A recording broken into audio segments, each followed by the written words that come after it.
யாருக்கு வெற்றி, யார் ஜெயிக்க போறா என்பதை நீங்க ஆவலோடு பார்க்குறீங்களா? வாங்க வீடியோக்குள்ள போகலாம். வாழ்க்கையில நம்ம எல்லாரும் ஜெயிக்கணும் அப்படின்னு ஆசைப்படுறோம். வாழ்க்கையில வெற்றிக்கு மேல வெற்றி அடையணும் அப்படின்னு எல்லாரும் விருப்பப்படுறோம். இந்த வெற்றியை அடையணும்னா, இந்த ஜெயத்தை அடையணும்னா வாழ்க்கையில ஒண்ணு செய்யுங்க, அதாவது ரிஸ்க் எடுக்கணும். இந்த ரிஸ்க் எடுக்கிறது அநேகருக்கு முடியாத கதையா இருக்கிறது.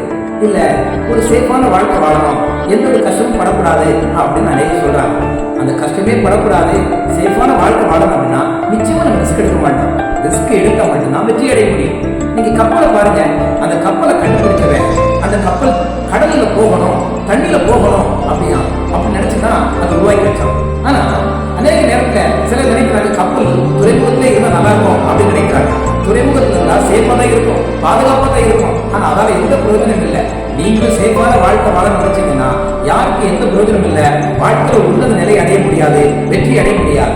வேதாகமத்துல கூட கோலியாத் என்கிற ஒரு மனுஷன் இருந்தான். அவன் இஸ்ரவேல் மக்களுக்கு ஒரு பெரிய யுத்தத்தை கிளப்பி கொண்டு வந்தான். அவன் ஜெயிப்பதற்கு, அவன் எடுத்து போராடுவதற்கு இஸ்ரவேல் ஒருவர் கூட முன்வரல, ரிஸ்க் எடுக்க முடியல.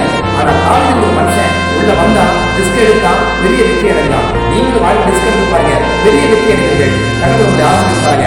ஆமென்.